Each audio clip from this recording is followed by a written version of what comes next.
it's taking you through a certain curriculum, we could almost say, right? It's going through different phases and different steps.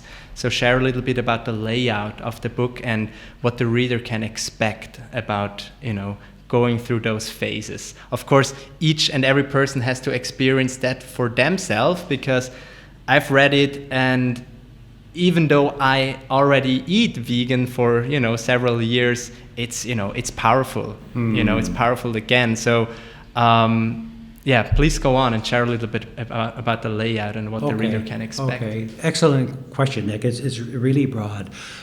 It's 5 phases. Altogether, it's like 51 chapters.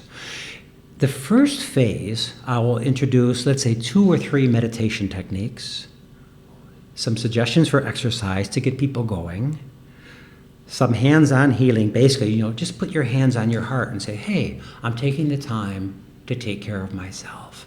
I don't get real theoretical. I just say, hey, take the time, put your hands on your heart or on your throat, wherever it hurts, give yourself some energy. And make dinner plant-based.